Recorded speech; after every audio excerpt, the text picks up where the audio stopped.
군대에서 진급을 앞둔 조카를 보기 위해 등산복을 입고 간 투스타 여성이 부대에서 군인들에게 무시와 멸시를 받게 되고 그 부대의 비리와 부패를 알게 되면서 모두를 개박살 내면서 바로 잡는 이야기입니다.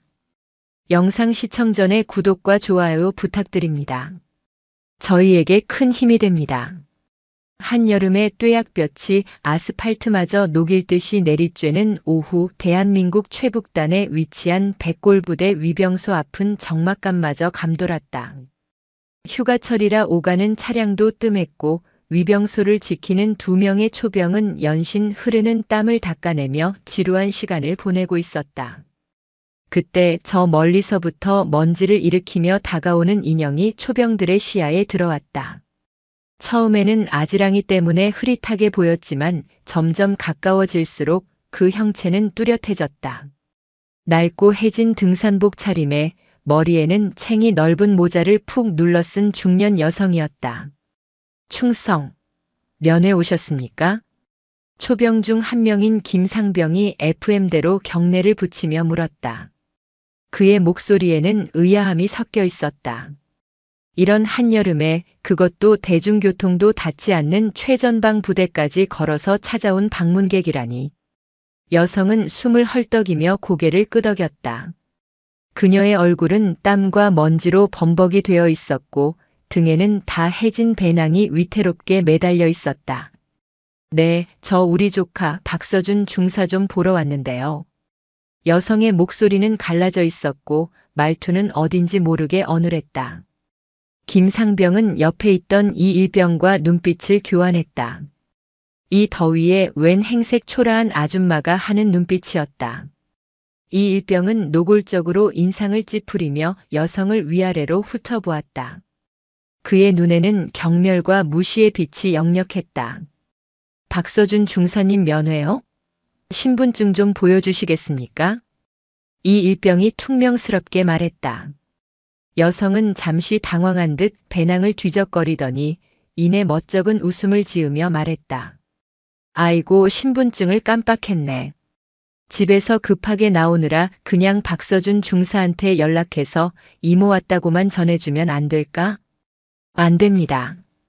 규정상 신분증 없이는 부대 출입이 불가능합니다. 이 일병은 단칼에 거절했다. 그의 태도는 더욱 고압적으로 변했다. 마치 귀찮은 벌레를 쫓아내려는 듯한 태도였다. 김상병은 보다 못해 한마디 거들었다. 이 일병, 너무 빡빡하게 굴지 마. 일단 중사님께 연락이라도 한번 드려보자. 김상병님, 규정은 규정입니다. 저 아줌마 행색을 보십시오. 딱 봐도 수상하지 않습니까? 요즘 세상이 어떤 세상인데 신원 확인도 안 된 사람을 함부로 들여보냅니까? 간첩일 수도 있고요. 이 일병의 말에 여성의 얼굴이 굳어졌다. 그녀는 아무 말 없이 이 일병을 빤히 쳐다보았다. 그 눈빛은 평범한 중년 여성의 것이라고는 믿기 어려울 정도로 깊고 서늘했다. 이 일병은 순간적으로 움찔했지만 이내 다시 목에 힘을 주며 말했다. 뭘 그렇게 쳐다보십니까? 제가 틀린 말했습니까? 정억울하시면 사단 민원실에 직접 전화해서 따지시든가요. 바로 그때였다. 위병소 안에서 전화벨이 요란하게 울렸다. 김상병이 전화를 받자 수화기 너머로 다급한 목소리가 들려왔다. 충성. 위병소, 여기는 연대장실이다. 혹시 지금 부대 앞에 중년 여성 한 분 와 계시나? 네, 그렇습니다. 방금 도착하셨습니다. 절대 무슨 일이 있어도 그분 신원 확인 같은 거 하지 말고 정중하게 모시고 연대장실로 바로 안내해라. 알겠나? 네. 하지만 신분증도 없으시고. 이 자식아, 토달지 말고 시키는 대로 해. 그분 심기 조금이라도 불편하게 해드렸다가는 너희 둘 다 영창 가는 걸로 안 끝날 줄 알아. 연대장의 불호령에 김상병은 등골이 서늘해지는 것을 느꼈다. 그는 황급히 수화기를 내려놓고 이 일병을 쳐다보았다. 이 일병 역시 당황한 기색이 역력했다. 대체 저 아줌마가 누구길래 연대장이 직접 전화를 해서 난리를 치는 걸까? 김상병은 180도 태도를 바꿔 여성에게 공손하게 말했다. 아, 저 아주머니 이쪽으로 오시죠. 연대장님께서 찾으십니다. 연대장? 연대장이 나를? 여성은 의아한 표정을 지었다. 하지만 이내 별일 아니라는 듯 어깨를 으쓱하며 김상병을 따라 나섰다. 위병소를 지나 부대 안으로 들어서는 여성의 뒷모습을 보며 이일병은 불안한 표정을 감추지 못했다. 그는 방금 전 자신이 뱉었던 무례한 말들을 떠올리며 입술을 깨물었다. 한편 연대장실은 발칵 뒤집혀 있었다. 연대장인 김철수 대령은 안절부절 못하며 방 안을 서성거렸다. 그의 책상 위에는 방금 전 사단장으로부터 걸려온 직통 전화기가 놓여 있었다. 사단장은 전화를 통해 딱 한마디만 했다. 자네 부대에 지금 VVIP께서 방문 중이시네. 내가 누군지는 말 안 해도 알겠지? 알아서 잘 모시게. 김철수 대령은 VVIP라는 말에 등에서 식은땀이 흘렀다. 대체 누구란 말인가? 국방부 장관? 합참의장? 아니면 대통령? 그는 상상할 수 있는 모든 인물을 떠올렸지만 도무지 감을 잡을 수 없었다. 분명한 것은 그 VVIP가 지금 자신의 부대 어딘가에 있다는 사실이었다. 연대장님, 그분이 도착하셨습니다. 부관의 보고에 김철수 대령은 황급히 문으로 달려갔다. 문이 열리고 낡은 등산복 차림의 중년 여성이 모습을 드러냈다. 김철수 대령은 순간 자신의 눈을 의심했다. 이 초라한 행색의 여성이 VVIP라고. 하지만 그는 이내 정신을 차리고 깍듯하게 경례를 붙였다. 충성. 연대장 대령 김철수입니다. 먼 길 오시느라 고생 많으셨습니다. 여성은 김철수 대령을 물끄러미 쳐다보더니 피식 웃으며 말했다. 김 대령, 오랜만이군. 자네, 나 기억하나? 김철수 대령은 고개를 갸웃거렸다. 아무리 기억을 더듬어 봐도 눈앞의 여성을 만난 기억이 없었다. 여성은 그런 김철수 대령의 속마음을 꿰뚫어 보기라도 한 듯씩 웃으며 모자를 벗었다. 그리고 그 순간 김철수 대령의 얼굴은 새하얗게 질려버렸다. 소 소장님, 이지은 소장님. 그녀는 바로 대한민국 육군 최연소 여성 소장이자 백골부대가 속한 3군단의 부군단장인 이지은 소장이었다. 그녀는 평소 엄격하고 철두철미하기로 유명했지만 동시에 병사들을 아끼는 따뜻한 마음을 가진 지휘관으로 존경받고 있었다. 그런 그녀가 왜 이런 누추한 모습으로 그것도 아무런 예고 없이 부대를 찾아온 것일까? 이제야 알아보는군. 김 대령, 자네 부대 위병소 근무 상태가 아주 엉망이더군. 초병 교육 다시 시켜야겠어. 이지은 소장의 나지막한 목소리에 김철수 대령은 허리를 90도로 숙이며 사죄했다. 죄송합니다, 소장님. 당장 시정하겠습니다. 됐네. 그리고 나 오늘 이지은 소장으로 온 거 아니야. 그냥 박서준 중사 이모로 온 거니까 다들 그렇게 알고 있게. 괜히 소문나서 우리 서준이 군 생활 힘들어지는 거 원치 않으니까. 네. 하지만 소장님, 내 말 못 들었나? 이건 명령일세. 이지은 소장의 단호한 말에 김철수 대령은 더 이상 아무 말도 할 수 없었다. 그는 그저 고개를 숙인 채 앞으로 벌어질 일들에 대한 불길한 예감에 휩싸일 뿐이었다. 박서준 중사는 백골부대에서도 손꼽히는 엘리트 군인이었다. 특전사 출신인 그는 뛰어난 전투 능력과 리더십을 겸비하여 부대원들의 두터운 신망을 받고 있었다. 하지만 그에게는 한 가지 약점이 있었으니 바로 빽이 없다는 것이었다. 아버지는 일찍 돌아가셨고 홀어머니 밑에서 어렵게 자란 그는 오직 자신의 실력 하나만으로 지금의 자리에 올랐다. 오늘은 그의 군 생활에 있어 매우 중요한 날이었다. 바로 상사 진급 심사가 있는 날이었기 때문이다.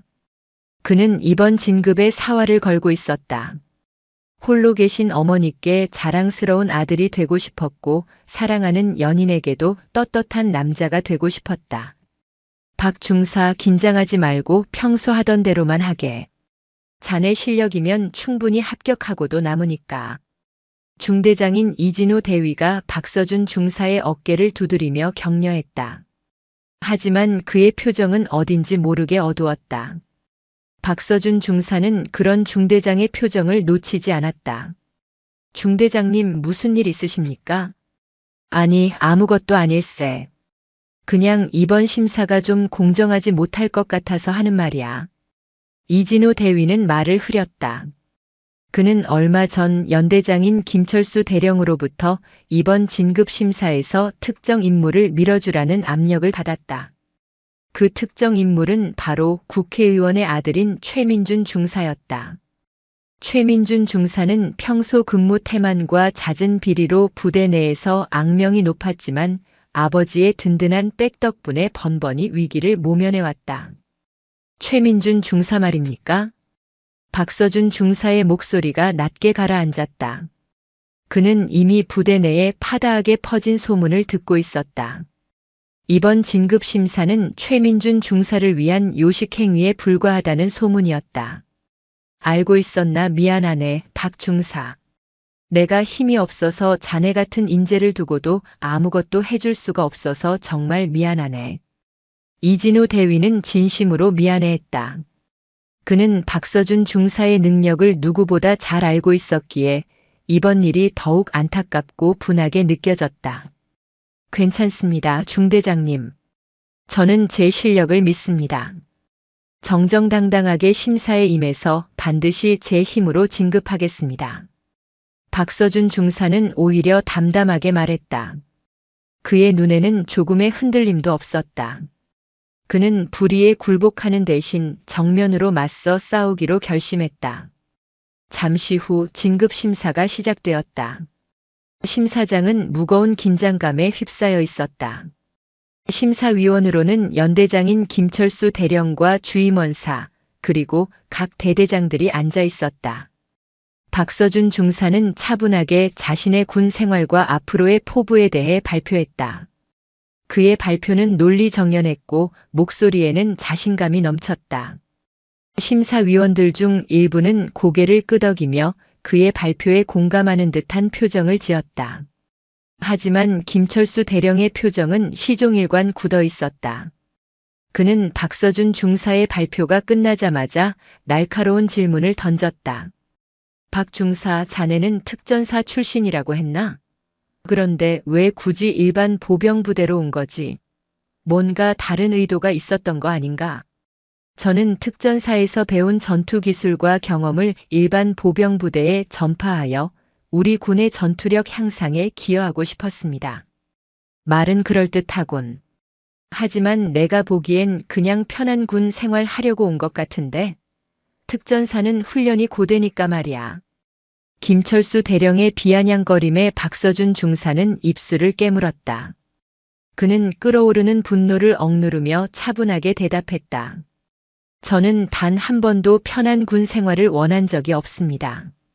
언제나 조국과 국민을 위해 헌신할 준비가 되어 있습니다. 허허, 애국심 하나는 투철하군.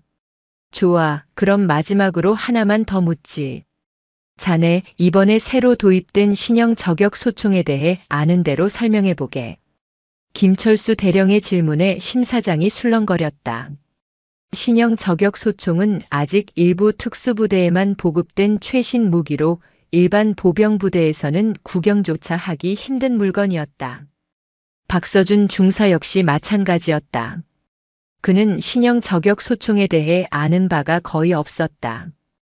그건 아직 접해볼 기회가 없어서 잘 모르겠습니다. 뭐라고? 특전사 출신이라는 자가 그것도 모르나? 자네 정말 실망이군. 나가보게. 김철수 대령은 박서준 중사를 경멸의 눈빛으로 쳐다보며 손짓했다. 박서준 중사는 굳은 표정으로 심사장을 나섰다. 그의 등 뒤로 최민준 중사가 거들먹거리며 들어서는 것이 보였다. 최민준 중사의 심사는 그야말로 가관이었다. 그는 잔뜩 긴장한 채 준비해온 대본을 더듬더듬 읽어내려갔고 심사위원들의 질문에는 동문서답하기 일쑤였다. 하지만 김철수 대령은 시종일관 흐뭇한 미소를 지으며 그의 발표를 경청했고 심지어는 칭찬까지 아끼지 않았다. 최 중사 아주 훌륭하군. 역시 국회의원 아드님이라 그런지 안보관이 투철해. 자네 같은 인재가 우리 군의 미래를 이끌어가야지. 심사가 끝나고 결과는 모두의 예상대로였다. 최민준 중사가 진급 대상자로 최종 선발된 것이다. 박서준 중사는 묵묵히 결과를 받아들였다. 그는 억울하고 분했지만 어쩔 수 없는 현실의 벽을 느꼈다. 그날 저녁 박서준 중사는 홀로 연병장을 거닐며 착잡한 마음에 담배를 태우고 있었다. 그때 그의 뒤에서 낯익은 목소리가 들려왔다. 서준아. 박서준 중사가 뒤를 돌아보자 그곳에는 그의 이모인 이지은 소장이 서 있었다. 하지만 그녀의 모습은 평소와는 전혀 달랐다. 낡은 등산복 차림에 얼굴은 땀과 먼지로 얼룩져 있었다. 이모가 어떻게 여기까지? 박서준 중사는 깜짝 놀라 달려갔다. 이지은 소장은 희미하게 웃으며 그의 손을 잡았다. 우리 조카 진급 심사라는데 이모가 안아볼 수 있나? 근데 결과가 안 좋게 나왔다면서. 네. 괜찮아요, 이모. 다음에 또 기회가 있겠죠. 박서준 중사는 애써 밝은 척했지만 그의 목소리는 미세하게 떨리고 있었다. 이지은 소장은 그런 조카의 모습에 마음이 아팠다. 그녀는 오늘 하루 종일 조카의 곁을 맴돌며 모든 것을 지켜보고 있었다. 위병소에서의 모욕적인 언사부터 조작된 진급 심사까지. 그녀는 이 부패하고 썩어빠진 부대의 민낯을 똑똑히 목격했다. 서준아, 이모한테 다 말해봐. 오늘 무슨 일이 있었는지. 하나도 빼놓지 말고. 이지은 소장의 따뜻한 위로에 박서준 중사는 결국 참았던 눈물을 터뜨렸다. 그는 그동안 겪었던 억울함과 서러움을 모두 쏟아냈다. 이지은 소장은 아무 말 없이 조카의 등을 토닥여 주었다. 그녀의 눈에는 차가운 분노의 불꽃이 타오르고 있었다. 그녀는 결심했다. 이 부패한 무리들을 그냥 두고 보지 않겠다고. 조카의 눈에서 흐르는 눈물을 반드시 닦아주겠다고. 진급 심사에서 떨어진 박서준 중사에게 또 다른 시련이 닥쳤다. 연대장인 김철수 대령이 그를 눈의 가시처럼 여기기 시작한 것이다. 김철수 대령은 사사건건 박서준 중사를 트집 잡았고 온갖 힘든 훈련과 작업에 그를 최우선으로 투입했다. 부대원들은 모두 김철수 대령의 치졸한 보복이라는 것을 알고 있었지만 누구 하나 감히 나서서 말리는 사람이 없었다. 그러던 어느 날 부대에 비상이 걸렸다. 북한군이 비무장지대 DMZ에서 도발을 감행했다는 첩보가 입수된 것이다. 즉시 수색대대가 DMZ 작전에 투입되었고 박서준 중사 역시 선발대로 차출되었다. 이번 작전은 그 어느 때보다 위험했다. 적의 정확한 위치와 규모를 파악할 수 없는 상황에서 칠흑 같은 어둠을 뚫고 적진 깊숙이 침투해야 했기 때문이다. 박 중사 몸 조심하게. 이번 작전 뭔가 느낌이 안 좋아. 중대장인 이진우 대위가 걱정스러운 표정으로 말했다. 그는 이번 작전이 김철수 대령이 박서준 중사를 제거하기 위해 꾸민 함정일지도 모른다는 의심을 떨칠 수 없었다. 걱정 마십시오, 중대장님. 저는 살아 돌아올 겁니다. 반드시. 박서준 중사는 결연한 표정으로 대답했다. 그는 두려웠지만 도망치고 싶지는 않았다. 군인으로서 자신의 임무를 완수해야 했다. 작전 당일 밤 박서준 중사와 대원들은 완전 무장을 한 채 DMZ로 향했다. 칠흑 같은 어둠 속에서 그들은 오직 나침반과 지도에 의지하여 한 걸음 한 걸음 나아갔다. 숨막히는 긴장감 속에서 시간이 얼마나 흘렀을까. 그때 선두에서 이동하던 대원 한 명이 비명을 지르며 쓰러졌다. 크악. 매복이다. 전원 은폐. 박서준 중사가 소리치며 몸을 날렸다. 동시에 사방에서 불꽃이 튀며 총알이 빗발치기 시작했다. 적의 기습 공격이었다. 대원들은 황급히 주변 지형지물을 이용하여 몸을 숨겼지만 이미 여러 명의 사상자가 발생한 후였다. 젠장 함정이었어. 박서준 중사는 욕설을 내뱉었다. 적들은 이미 아군의 이동 경로를 꿰뚫고 있었던 것이다. 누군가 작전 정보를 사전에 유출한 것이 틀림없었다. 그는 이를 악물고 무전기를 잡았다. 여기는 알파팀, 적의 기습 공격을 받았다. 지원 바란다. 오버. 하지만 무전기에서는 치직거리는 소음만 들릴 뿐 아무런 응답이 없었다. 통신마저 두절된 것이다. 그들은 완벽하게 고립되었다. 중사님, 이제 어떻게 합니까? 부상당한 대원 한 명이 절망적인 목소리로 물었다. 박서준 중사는 잠시 망설였다. 이대로라면 전멸을 면치 못할 것이다. 하지만 그는 포기할 수 없었다. 그는 살아남아야 했다. 그리고 이 모든 일의 배후를 밝혀내야 했다. 다들 정신 똑바로 차려. 우리가 여기서 죽으면 우리를 기다리는 가족들은 어떡하라고. 어떻게든 살아서 돌아간다. 알겠나? 박서준 중사의 외침에 대원들의 눈에 다시금 살기 위한 의지가 타올랐다. 그들은 박서준 중사의 지휘 아래 필사적으로 적의 포위망을 뚫기 시작했다. 한편 부대 지휘 통제실에서는 이지은 소장이 작전 상황을 실시간으로 보고받고 있었다. 그녀는 박서준 중사가 위험에 처했다는 소식을 듣고 곧바로 헬기를 타고 작전 지역으로 날아왔다.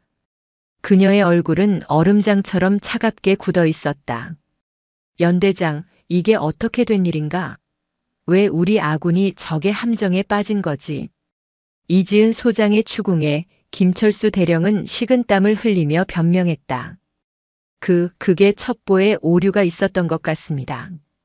저도 이렇게 될 줄은 몰랐습니다. 첩보 오류. 웃기지 마. 내 놈이 일부러 서준이를 죽음으로 내몬 거 내가 모를 줄 알아? 이지은 소장은 김철수 대령의 멱살을 잡고 소리쳤다. 그녀의 눈에는 살기마저 감돌았다. 김철수 대령은 공포에 질려 벌벌 떨었다. 소장님, 오해십니다. 저는 정말 아무것도 모릅니다. 닥쳐. 내 놈의 더러운 음모는 이미 다 알고 있다. 내 놈이 최민준 중사 애비한테 얼마를 받아 처먹었는지, 그리고 그 대가로 무슨 짓을 했는지. 내가 똑똑히 밝혀줄 테니 각오하는 게 좋을 거야. 이지은 소장은 김철수 대령을 내팽개치고 작전 지휘권을 인수했다. 그녀는 즉시 예비 병력을 투입하여 박서준 중사와 대원들을 구출하라는 명령을 내렸다. 그리고 자신 역시 직접 총을 들고 전장으로 향했다. 그녀는 더 이상 이지은 소장이 아니었다. 그녀는 오직 사랑하는 조카를 구하기 위해 지옥불에라도 뛰어들 준비가 된 한 명의 이모일 뿐이었다. 칠흑 같은 어둠이 비무장지대를 집어삼키고 있었다. 간헐적으로 터지는 조명탄만이 총탄이 빗발치는 아비규환의 현장을 섬광처럼 비췄다. 박서준 중사와 그의 분대원들은 필사적으로 저항하고 있었지만 상황은 절망적이었다. 예상보다 훨씬 많은 수의 적에게 완벽하게 포위된 상태였다. 통신은 두절되었고 실타는 바닥을 보이고 있었다. 부상당한 대원들의 신음소리가 총성 사이로 파고들어 그의 심장을 후벼 팠다. 중사님, 3시 방향. 적 기관총입니다. 한 대원의 다급한 외침과 동시에 흙먼지가 폭포처럼 쏟아지며 박서준 중사가 은폐하고 있던 참호를 강타했다. 귓가에서 삐하는 날카로운 이명이 울리고 순간적으로 시야가 흐려졌다. 그는 간신히 정신을 차리고 고개를 들었다. 저 멀리 어둠 속에서 번뜩이는 적의 기관총 화구가 마치 지옥의 아가리처럼 보였다. 저것을 제압하지 못하면 모두가 죽는다. 내가 처리하겠다. 어모해. 박서준 중사는 마지막 남은 수류탄의 안전핀에 손가락을 걸었다. 이것이 마지막 기회였다. 그가 참호 밖으로 몸을 던지려던 바로 그 순간 등 뒤에서 지축을 울리는 굉음이 터져나왔다. 익숙하면서도 낯선 헬리콥터의 로터 소리였다. 하지만 아군의 지원 요청에 응답이 없었던 터라 적의 공격 헬기일지도 모른다는 공포가 먼저 엄습했다. 전원 대공 사격 준비. 그의 명령이 채 끝나기도 전에 헬기에서 섬광이 터져나왔다.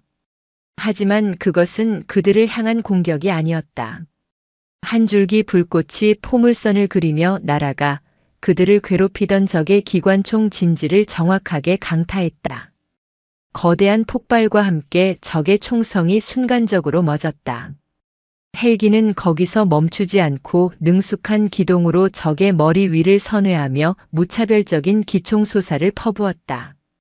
적의 포위망은 순식간에 무너져 내리기 시작했다. 아군이다. 아군 지원이다. 대원들의 환호성이 터져나왔다. 절망의 늪에서 건져 올려진 기분이었다. 헬기에서 로프가 내려오고 검은 실루엣의 특수부대원들이 전광석화처럼 지상으로 강화하기 시작했다. 그들은 마치 어둠 속의 유령처럼 흩어진 적들을 소탕해 나갔다. 그리고 그 선두에는 박서준 중사의 눈을 의심하게 만드는 인물이 있었다. 낡고 해진 등산복, 흙먼지로 범벅이 된 얼굴.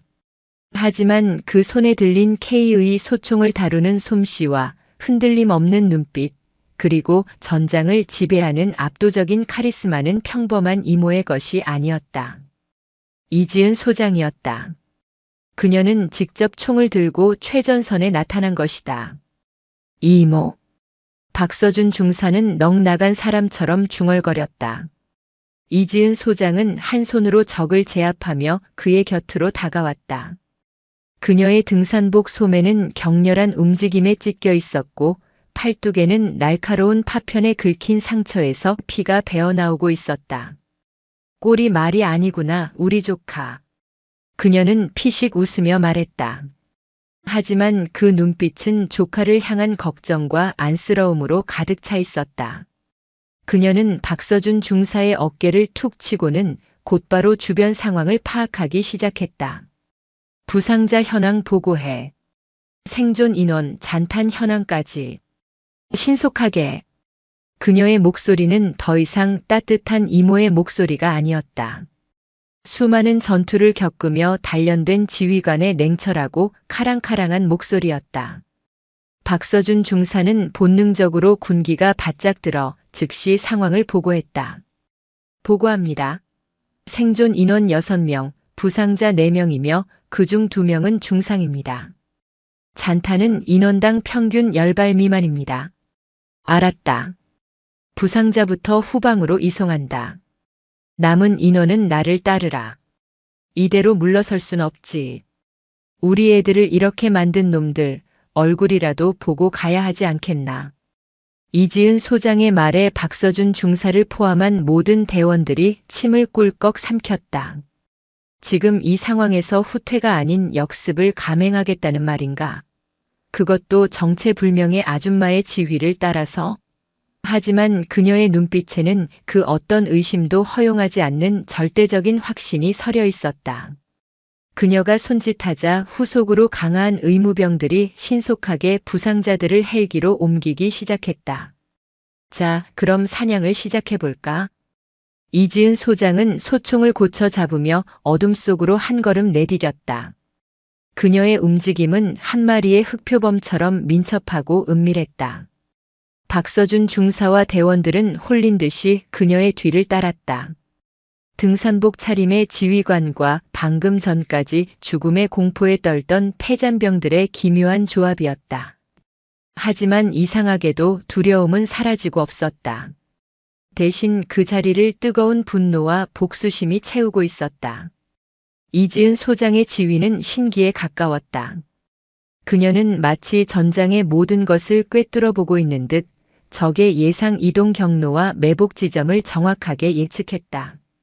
그녀의 수신호에 따라 대원들은 일사불란하게 움직였고 흩어져 도망치던 적들을 하나씩 소리 없이 제거해 나갔다. 박서준 중사는 경악을 금치 못했다.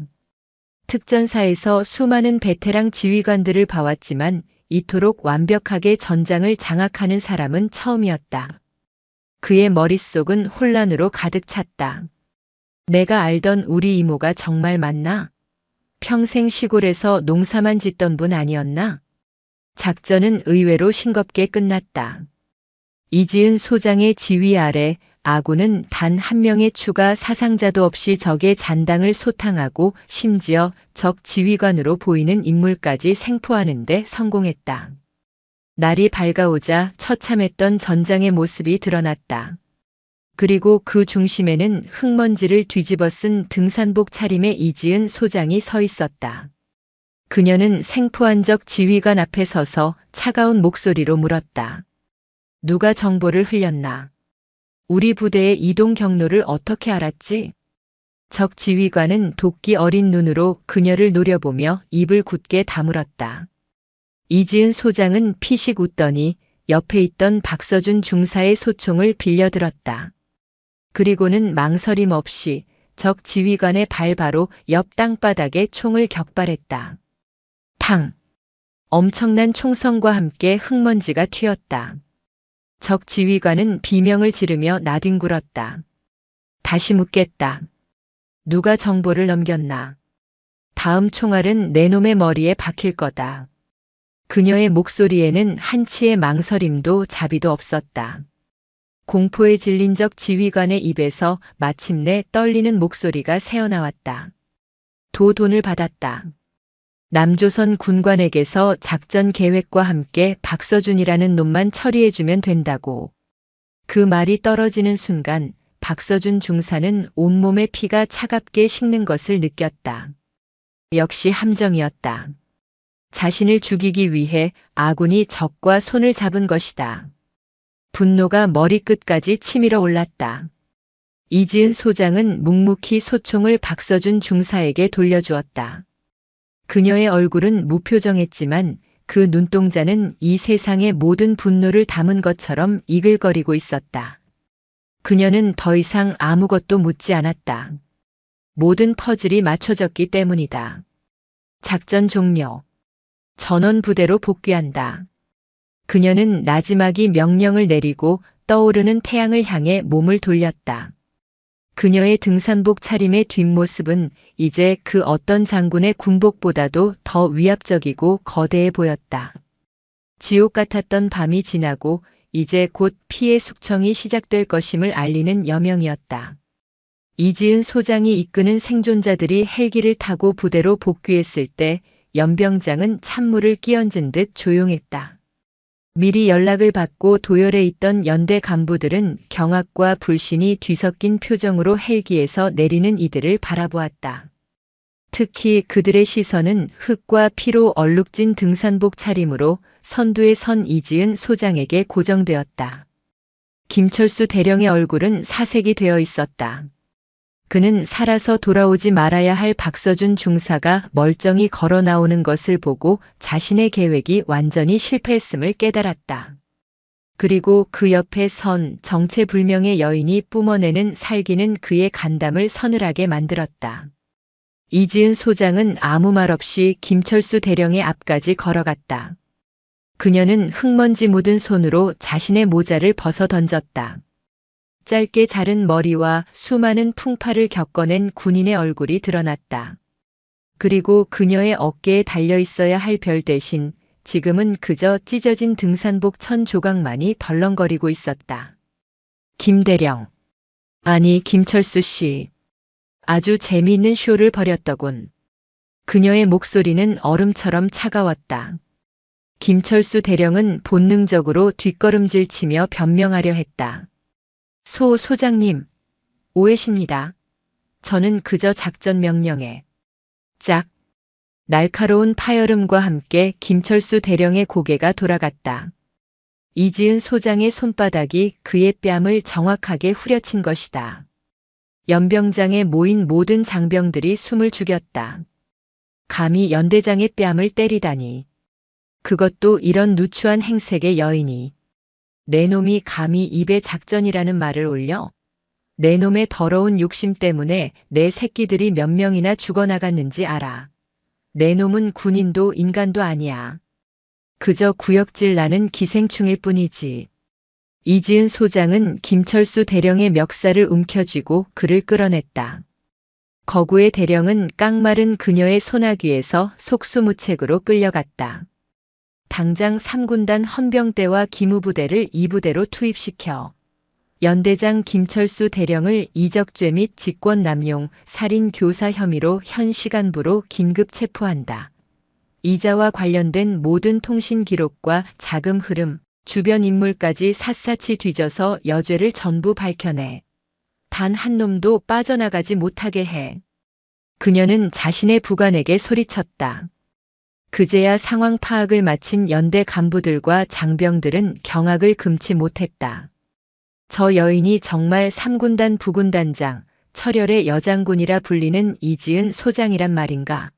소문으로만 듣던 그녀의 등장을 그들은 최악의 형태로 목격하고 있었다. 곧이어 군단에서 급파된 헌병대 차량들이 굉음을 내며 부대로 들이닥쳤다.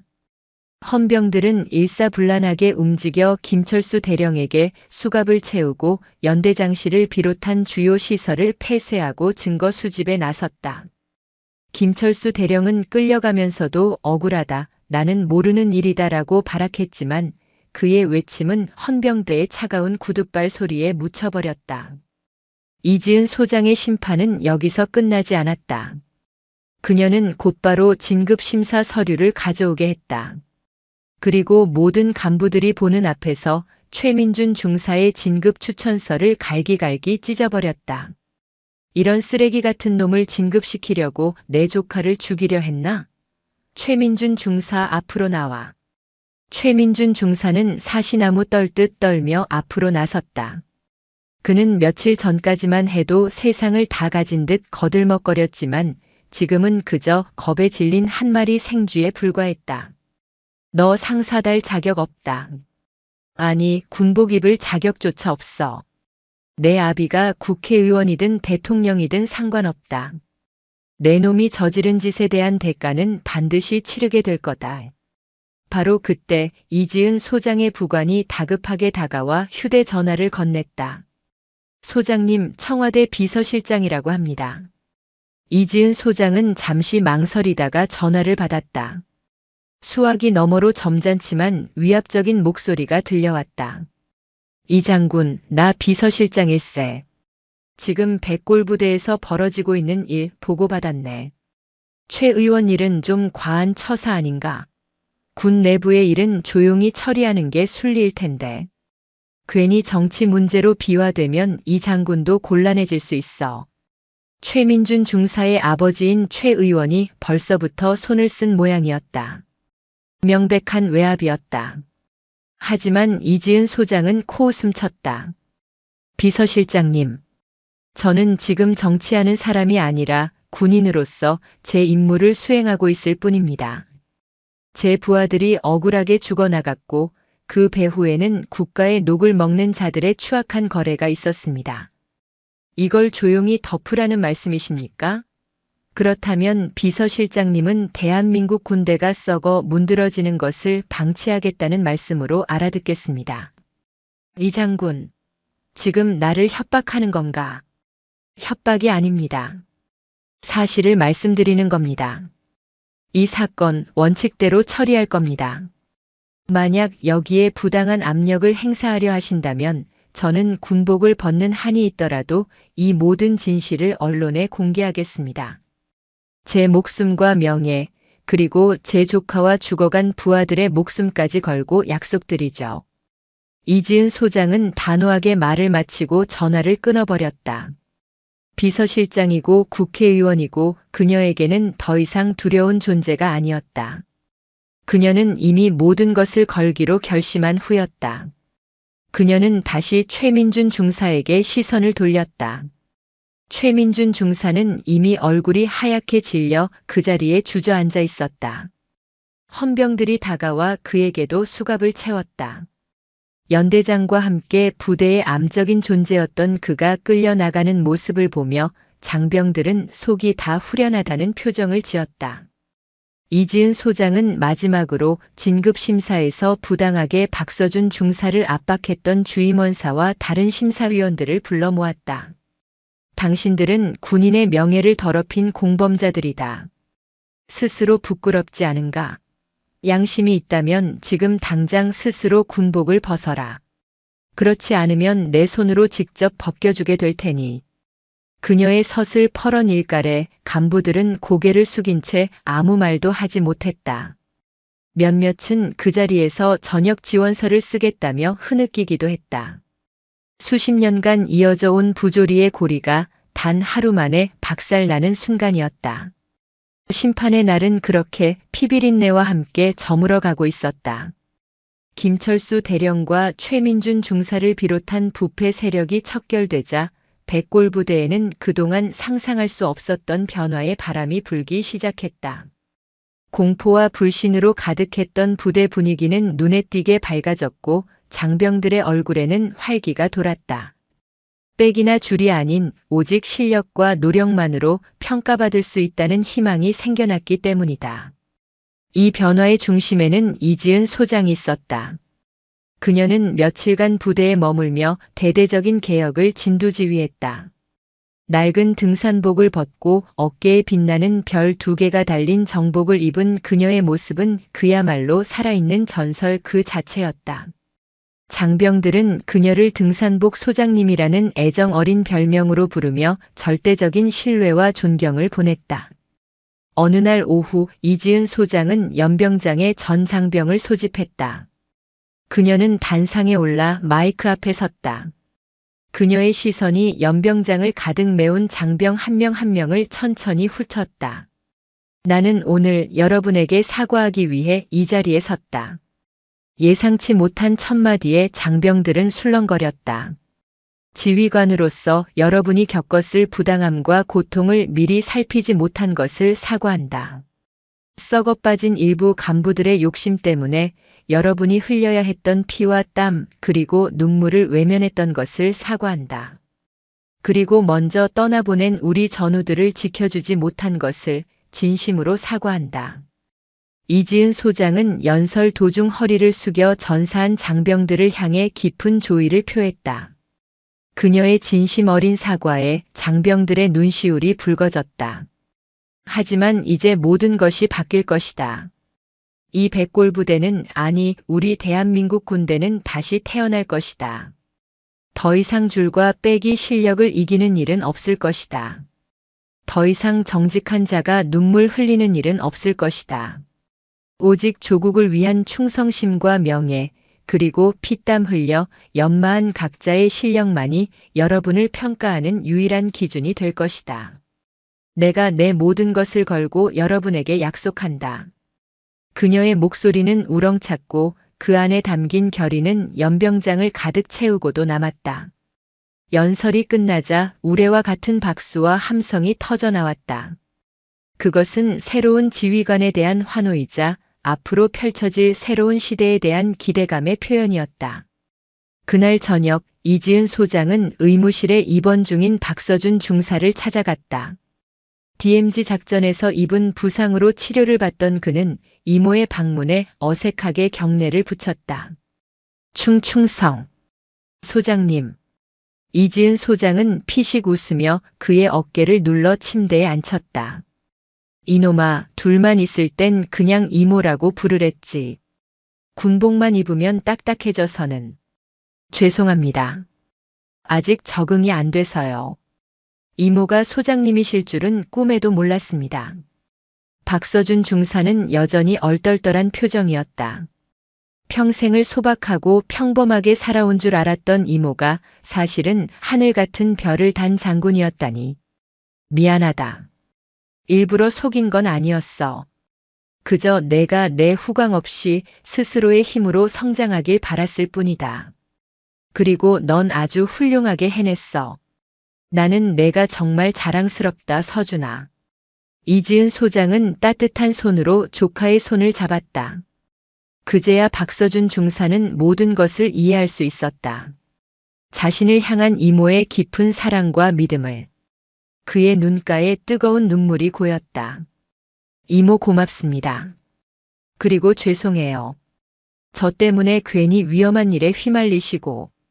바보 같은 녀석. 가족끼리 그런 소리 하는 거 아니다. 그나저나 너한테 좋은 소식이 있다. 군단 인사위원회에서 내 진급 재심사를 결정했다. 이번에는 그 어떤 외압도 없을 거야. 내 실력으로 당당하게 상사 계급장 달아라. 그리고 이번 DMZ 작전에서 보여준 용맹함과 리더십을 높이 평가해서 너에게 충무무 공훈장을 수여하기로 결정했다. 충무무 공훈장. 군인으로서 받을 수 있는 최고의 영예 중 하나였다. 박서준 중사는 자신의 귀를 의심했다. 며칠 전까지만 해도 부패한 상사에게 짓밟혀 진급에서 탈락하고 죽음의 위기까지 내몰렸던 자신이 이제는 영웅으로 불리게 된 것이다. 며칠 후 이지은 소장이 부대를 떠나는 날이 왔다. 그녀는 떠나기 전 박서준 중사를 따로 불렀다. 이제 정말 가봐야겠다. 여기서 내가 할 일은 끝난 것 같구나. 벌써 가십니까? 군단의 일이 산더미처럼 쌓여 있다. 그리고 진짜 싸움은 이제부터 시작일지도 몰라. 이지은 소장은 의미심장한 말을 남겼다. 최 의원을 등에 업은 정치권의 반격이 만만치 않을 것임을 암시하는 말이었다. 서준아, 너는 이제 단순한 중사가 아니다. 너는 이 부대의 희망이자 새로운 바람의 상징이다. 내가 바로 서야 이 부대가 바로 선다. 명심하거라. 네, 이모. 아니, 소장님. 명심하겠습니다. 이지은 소장은 조카의 어깨를 힘껏 두드려주고는 헬기에 올랐다. 멀어져가는 헬기를 보며 박서준 중사는 굳은 다짐을 했다. 이모가 만들어준 이 소중한 기회를 그리고 자신을 믿어준 동료들을 위해 더 강하고 올곧은 군인이 되겠다고. 그의 가슴에는 새로운 상사 계급장과 함께 뜨거운 책임감이 자리 잡고 있었다. 하지만 그와 이지은 소장 모두 이제 막 거대한 폭풍의 서막이 올랐다는 사실을 어렴풋이 예감하고 있었다. 최 의원의 분노는 하늘을 찔렀고 그는 자신의 모든 권력과 인맥을 동원하여 이지은 소장을 무너뜨릴 준비를 하고 있었다. 군대 내부의 적은 사라졌지만 보이지 않는 더 거대한 적이 그들을 기다리고 있었다. 이지은 소장이 떠난 백골부대에 찾아온 평화는 그리 길지 않았다. 부대를 향했던 칼날은 이제 그 칼을 휘둘렀던 이지은 소장 개인에게로 향하기 시작했다. 아들의 비참한 몰락과 자신의 정치 인생 최대의 위기를 맞은 최민준 의원의 반격은 교활하고 집요했다. 그는 전면에 나서지 않았다. 대신 자신이 가진 모든 권력과 인맥을 동원해 거대한 그림자를 움직였다. 시작은 언론이었다. 보수 성향의 한 인터넷 신문에서 과잉 충성인가 월권인가? 이지은 소장의 위험한 지휘, 이대로 괜찮은가? 라는 제목의 기사가 터져 나왔다. 기사의 내용은 교묘하게 사실을 비틀고 있었다. DMZ 작전의 실패 원인을 아군의 정보 유출이 아닌 이지은 소장의 무리한 현장 개입으로 인한 지휘 체계 혼란으로 몰아갔다. 그녀가 김철수 대령을 체포하고 부대를 개혁한 것은 군 내부의 화합을 저해하는 독단적인 행동이자 특정 인물 조카 박서준을 위한 사적 감정이 개입된 편파적 조치로 묘사되었다. 등산복은 소박함의 상징이 아닌 정식 절차를 무시하는 기행의 증거로 둔갑했다. 기사는 삽시간에 퍼져나갔고 최 의원과 결탁한 다른 언론사들이 이를 받았으며 의혹을 증폭시켰다. 댓글 부대가 동원되어 여론을 조작했다. 군기 빠진 여장군, 정치군인, 조카 챙기려고 부대 말아먹은 소장 등 악의적인 댓글들이 이지은 소장의 이름 뒤에 꼬리표처럼 따라붙었다. 영웅담은 한순간에 추문으로 변질되고 있었다. 압박은 군 내부로도 파고들었다. 국회 국방위원회 소속이었던 최 의원은 국방부를 향해 맹공을 퍼부었다. 그는 일개 소장이 군 전체의 지휘 계통을 무시하고 전횡을 휘두르는 동안 국방부는 무엇을 했는가? 라며 국방부 장관을 압박했다. 그는 이지은 소장이 지휘하는 3군단 전체에 대한 특별 감사를 요구했고 정치적 파장을 우려한 국방부는 마지못해 이를 수용했다. 이지은 소장은 순식간에 사면 초가에 몰렸다. 군단장조차 이 장군 잠시 몸을 낮추는 게 어떻겠나. 최 의원 기세가 보통이 아니야. 괜히 맞서 싸우다간 이 장군만 다칠 수 있어. 라며 한 발 물러서는 태도를 보였다. 동료 장성들의 전화도 뜸해졌다. 어제의 동지가 오늘의 방관자가 되는 것은 순식간이었다. 그녀는 군단장실에 홀로 앉아 창밖으로 펼쳐진 부대의 전경을 묵묵히 바라보았다. 거대한 조직 속에서 개인이 얼마나 무력해질 수 있는지 그녀는 뼈저리게 느끼고 있었다. 이 소식은 백골부대에도 전해졌다. 박서준 상사와 부대원들은 TV 뉴스와 신문 기사를 보며 치를 떨었다. 진실은 완전히 왜곡되어 있었다. 목숨을 걸고 자신들을 구해준 영웅이 하루아침에 파렴치한으로 매도당하는 현실을 받아들일 수 없었다. 이게 말이 됩니까? 어떻게 이렇게 거짓말을 할 수 있습니까? 생활관에 모여 뉴스를 보던 한 병사가 분통을 터뜨렸다. 그는 DMZ 작전에서 박서준 상사와 함께 살아 돌아온 생존자였다. 최 의원이라는 작자가 뒤에서 조종하는 게 뻔하지. 자기 아들 감옥 가니까 눈에 뵈는 게 없는 거야. 박서준 상사는 주먹을 꽉 쥔 채 아무 말도 하지 않았다. 자신 때문에 이모가 곤경에 처했다는 죄책감이 그의 어깨를 무겁게 짓눌렀다. 자신이 무력하게 느껴졌다. 일개 상사로서 저 거대한 권력의 폭주 앞에 할 수 있는 일이 아무것도 없었다. 그는 밤늦게 이모에게 전화를 걸었다. 이모 괜찮으세요? 수화기 너머로 들려오는 이모의 목소리는 의외로 차분했다. 괜찮아. 이 정도 각오도 안 하고 시작한 일 아니다. 그나저나 너는 괜찮으냐? 너한테도 압박이 들어올 텐데. 저는 괜찮습니다. 하지만 저 때문에. 내 탓 아니다. 이건 나와 저 썩어빠진 구시대의 싸움이야. 서준아, 너는 내 자리에서 묵묵히 임무를 완수해라. 그게 나를 돕는 길이다. 그리고 절대 흔들리지 마라. 진실은 반드시 밝혀지게 되어 있으니. 이지은 소장은 오히려 조카를 위로했다. 하지만 통화가 끝난 후 박서준 상사는 결심했다. 이모의 말처럼 마냥 기다리고만 있을 수는 없다고. 진실이 스스로 걸어 나와주지 않는다면 직접 진실의 손을 잡고 세상 밖으로 끌어내야 한다고. 그는 어둠 속에서 조용히 움직이기 시작했다. 그날 밤 그는 자신과 함께 지옥에서 살아 돌아온 전우들을 한 명씩 찾아다니기 시작했다. 거대한 그림자의 역습에 맞서 작은 빛들이 모여들기 시작하고 있었다. 세상의 모든 공격이 이지은 소장에게 집중되던 그때 누구도 예상치 못한 곳에서 반격의 불씨가 타오르기 시작했다. 군 장병들이 익명으로 이용하는 온라인 커뮤니티 육군 훈련소 대신 전해드립니다. 페이지에 장문의 글이 하나 올라왔다. 백골부대 DMZ 작전의 진실이라는 제목의 글이었다. 글쓴이는 자신을 그날 작전에서 살아남은 병사라고 소개했다. 그는 낡은 등산복 차림의 아줌마가 어떻게 헬기에서 나타나 자신들을 구했는지, 어떻게 적의 기관총 진지를 단신으로 박살냈는지, 어떻게 부패한 연대장의 함정에서 모두를 구해냈는지를 생생하게 묘사했다. 언론이 기행이라고 폄하했던 등산복은 그에게 구원의 상징이었다. 언론이 월권이라고 비난했던 그녀의 지위는 그에게 생명의 은인이었다. 언론은 이지은 소장님을 파렴치한 정치군인으로 만들고 있습니다. 하지만 저희에게 소장님은 어둠 속에서 손을 내밀어준 유일한 분이셨습니다. 진실을 외면하지 말아 주십시오. 저희가 바로 그 진실의 증인입니다. 글은 폭발적인 반응을 불러일으켰다. 수만 개의 좋아요가 눌리고 수많은 지지 댓글이 달렸다.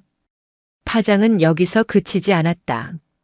과거 이지은 소장에게 도움을 받았던 다른 장병들의 미담이 본물 터지듯 쏟아져 나오기 시작했다.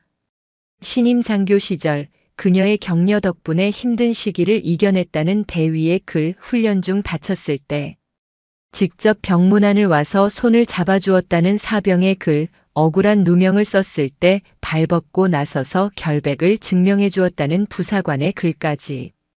이지은이라는 군인이 지난 수십 년간 묵묵히 걸어온 길이 그녀를 공격하는 거대한 그림자에 맞서는 가장 강력한 방패가 되어주고 있었다. 같은 시각 백골부대에서는 박서준 상사가 움직이고 있었다. 그는 자신을 믿고 따르는 중대장 이진우 대위의 도움을 받아 DMZ 작전 생존자 전원에 잡힐 진술서를 모으고 있었다. 거기에는 작전 당일의 교전 상황부터 포로로 잡은 적에게서 박서준만 처리하라는 청부를 받았다는 증언을 확보한 내용까지 모든 진실이 상세하게 기록되어 있었다. 그것은 단순한 진술서가 아니라 목숨을 건 증언이었다. 박 상사, 이거 정말 제출할 건가? 보통 일이 아닐세. 최 의원 측에서 자네를 가만두지 않을 거야. 이진우 대위가 걱정스러운 표정으로 물었다. 상관없습니다. 제가 군복을 벗는 한이 있더라도 소장님의 명예는 제가 지켜드려야 합니다. 중대장님 도와주십시오. 박서준 상사의 결연한 눈빛에 이진우 대위는 고개를 끄덕였다. 그는 불의에 침묵했던 과거의 자신을 후회하고 있었다. 이번만큼은 비겁하게 물러서지 않으리라 다짐했다. 그들은 모든 증거 자료를 취합하여 군단 감찰실이 아닌 국방부 조사본부 직통 라인으로 직접 보고서를 제출했다. 중간에서 누군가 보고서를 가로채거나 폄훼할 가능성을 원천 차단하기 위해서였다. 한편 국회 국방위원회 청문회장 이지은 소장은 온갖 적의에 찬 질문들 앞에 홀로 서 있었다. 최 의원을 위시한 의원들은 그녀를 범죄자 취급하며 몰아붙였다. 이 장군은 군의 지휘 체계를 무너뜨린 책임을 통감하는가? 조카를 진급시키기 위해 무고한 연대장을 희생양으로 삼았다는 의혹에 대해 해명하라. 이지은 소장은 쏟아지는 비난 속에서도 흔들림 없이 차분한 목소리로 답변을 이어갔다. 그리고 마침내 최 의원과 직접 대면하게 되었다. 최 의원님께 묻겠습니다. 이지은 소장은 처음으로 공격적인 자세를 취했다. 의원님의 아들인 최민준 상사는 진급 심사 과정에서 부정을 저질렀고 그 아들을 위해 김철수 대령은 국가 안보를 위협하는 이적 행위까지 저질렀습니다. 저는 김 대령이 최 의원님과 수차례 통화하며 금품을 요구한 기록을 확보하고 있습니다. 의원님, 아들의 군 생활에 부당하게 개입한 사실이 있습니까? 없습니까? 그녀의 날카로운 반격에 청문회장은 순간 정적에 휩싸였다. 최 의원은 당황한 기색을 감추려 애쓰며 목소리를 높였다. 지금 나를 모함하는 거요. 증거도 없는 이야기로 국회의원의 명예를 훼손하다니. 증거가 왜 없습니까? 이지은 소장은 준비해온 서류 뭉치를 들어보였다. 여기 김철수 대령의 자백 진술서와 의원님과의 통화 녹취록, 그리고 자금 거래 내역이 있습니다. 그리고 또 하나의 증거가 있습니다. 그녀는 청문회장 출입문을 향해 시선을 돌렸다.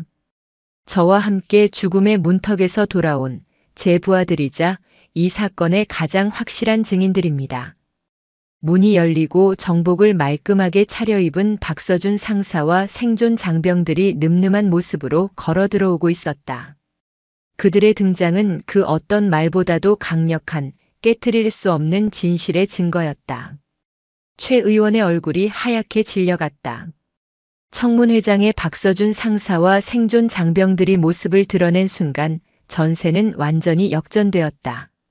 생중계 카메라 플래시가 일제히 터졌고 방청석에서는 거대한 술렁임이 일었다. 최 의원과 그를 비호하던 의원들은 예상치 못한 상황에 당황한 기색이 역력했다. 의장님, 이것은 사전에 협의되지 않은 절차입니다. 증인들을 퇴장시켜 주십시오. 최 의원이 고성을 질렀지만 여론은 이미 움직이기 시작했다. 위원장은 잠시 고민하더니 마이크를 잡고 말했다. 사안의 중대성을 감안하여 증인들의 발언을 들어보도록 하겠습니다. 박서준 상사 발언대로 나오십시오. 박서준 상사는 늠름한 걸음으로 발언대 앞에 섰다. 그는 잠시 눈을 감고 숨을 골랐다. 그리고 이지은 소장과 눈을 마주쳤다. 그녀의 눈빛은 두려워하지 마라, 진실을 말하라고 말하고 있었다. 존경하는 위원장님 그리고 위원님 여러분. 저는 백골부대 소속 박서준 상사입니다. 그의 목소리는 떨리지 않았다. 오히려 강한 확신에 차 있었다. 저와 제 전우들은 그날 밤 DMZ에서 죽어가고 있었습니다. 저희를 그곳으로 보낸 것은 아군의 작전 계획이었지만 그것은 처음부터 적에게 모두 유출된 함정이었습니다. 통신은 두절되었고 지원은 없었습니다. 저희는 버려졌습니다. 그의 담담한 증언에 청문회장은 숙연해졌다. 바로 그때 이지은 소장님께서 나타나셨습니다. 언론이 말하는 것처럼 지휘 체계를 혼란시키기 위함이 아니었습니다. 버려진 당신들의 군인, 당신들의 아들을 구하기 위해 직접 총을 들고 지옥으로 뛰어드신 겁니다. 소장님이 아니었다면 저희는 지금 이 자리에 있을 수 없습니다. 저희는 모두 차가운 시신이 되어 돌아왔을 겁니다. 그는 잠시 말을 멈추고 최 의원을 정면으로 응시했다. 최민준 의원님께 묻고 싶습니다. 당신의 아들을 위해, 당신의 더러운 권력을 위해 얼마나 많은 젊은 군인들의 목숨을 하찮게 여기셨습니까? 당신은 국회의원이기 이전에 이 나라의 국민을 지킬 의무가 있는 한 사람으로서 부끄럽지 않으십니까? 박서준 상사의 외침은 청문회장 전체를 울렸다. 그의 진심 어린 절규에 방청석에서는 박수가 터져나왔다. 최 의원은 얼굴이 불그락푸르락해진 채 아무 말도 하지 못했다. 뒤이어 증언에 나선 다른 생존 장병들의 증언도 충격적이었다. 생포한 적에게서 직접 들었다는 박서준만 처리하라는 말, 김철수 대령이 평소 최민준 상사를 어떻게 비호했는지에 대한 구체적인 증언들이 쏟아져 나왔다. 진실의 파편들이 하나로 맞춰지면서 최 의원이 공들여 쌓아 올린 거짓의 성벽은 힘없이 무너져 내렸다. 결정타는 국방부 조사본부장의 보고였다. 그는 박서준 상사가 제출한 보고서와 온라인에 올라온 장병들의 증언들을 토대로 재조사를 실시했고 이지은 소장의 모든 조치가 정당했음을 확인했다고 발표했다. 더불어 김철수 대령과 최민준 의원 사이의 명백한 금품 거래 정황과 통화 녹취록을 공개했다. 상황은 돌이킬 수 없게 되었다. 최 의원은 동료 의원들의 싸늘한 시선을 받으며 고개를 숙였다. 한때 하늘을 찌를 듯 했던 그의 권세는 산산조각 났다. 그날 저녁 검찰은 최민준 의원 사무실과 자택에 대한 압수수색을 단행했고 뇌물수수 및 직권남용 군사기밀보호법 위반 교사 혐의로 그를 긴급 체포했다. TV 뉴스에서는 수갑을 찬 채 초라하게 검찰청으로 들어가는 그의 모습이 연이어 보도되었다. 최후의 결전은 그렇게 진실의 완벽한 승리로 끝났다. 청문회장을 나서는 이지은 소장과 박서준 상사에게 수많은 기자들이 몰려들었다. 이지은 소장은 쏟아지는 질문에 아무 말 없이 그저 조카의 어깨를 힘껏 감싸 안았다. 그것으로 모든 대답을 대신했다. 두 사람의 굳건한 유대가 마침내 거대한 그림자를 이겨낸 순간이었다. 최민준 의원의 몰락은 단순히 한 부패 정치인의 끝을 의미하는 것이 아니었다. 등산복 소장 사건이라 불리게 된 이 일은 군과 정치권에 만연했던 부조리의 고리를 끊어내는 거대한 신호탄이 되었다. 국민들은 정의를 지켜낸 여성 장군과 그의 용감한 조카에게 아낌없는 찬사와 지지를 보냈다. 이지은 소장은 군의 명예를 지킨 영웅으로 박서준 상사는 올곧은 군인 정신의 상징으로 떠올랐다.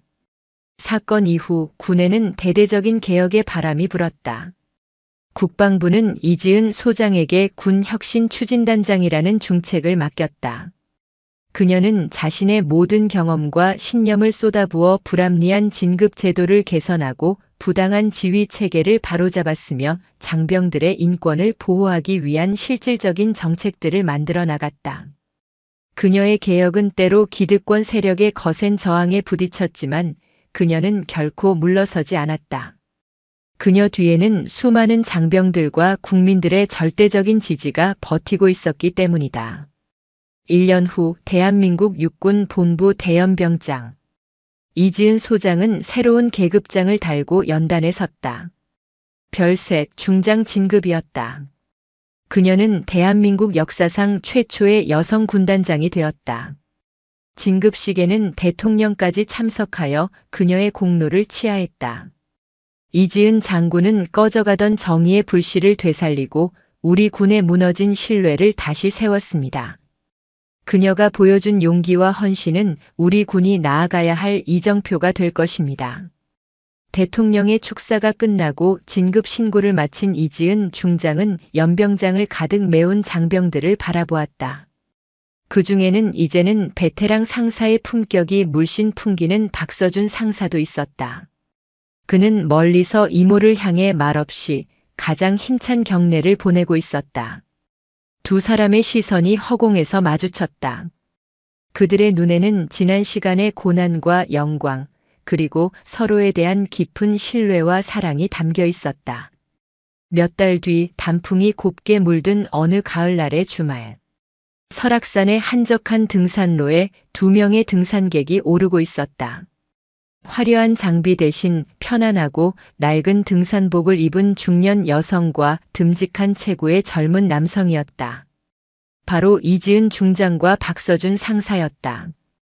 그들은 이날만큼은 군인이 아닌 평범한 이모와 조카로 돌아가 함께 산을 오르고 있었다. 이모, 이제 괜찮으세요? 힘드시면 쉬었다 가요. 박서준이 숨을 고르는 이지은을 보며 말했다. 이놈아, 이 이모 아직 안 죽었다. 내가 보기엔 내가 그렇게 약해 보이냐? 이지은은 장난스럽게 핀잔을 주면서도 바위에 걸터앉아 땀을 닦았다. 둘은 말없이 저 멀리 펼쳐진 산과 하늘을 바라보았다. 거대한 폭풍이 휩쓸고 간 뒤의 고요함, 그리고 모든 것을 이겨낸 자들만이 느낄 수 있는 평화로움이 그들을 감쌌다. 서준아. 한참 만에 이지은이 입을 열었다. 고맙다. 네. 내가 없었으면 나도 여기까지 오지 못했을 거다. 내가 내 옆에 버텨주었기에 나도 포기하지 않을 수 있었어. 고맙다, 내 조카. 박서준은 아무 말 없이 그저 웃었다. 이모의 그 한마디가 그동안의 모든 고생과 아픔을 씻어주는 것 같았다. 그는 배낭에서 따뜻한 물이 담긴 텀블러를 꺼내 이모에게 건넸다. 이모야말로 제 영웅인걸요. 앞으로도 계속 그렇게 멋진 군인으로 남아주세요. 두 사람은 다시 일어나 정상을 향해 발걸음을 옮겼다.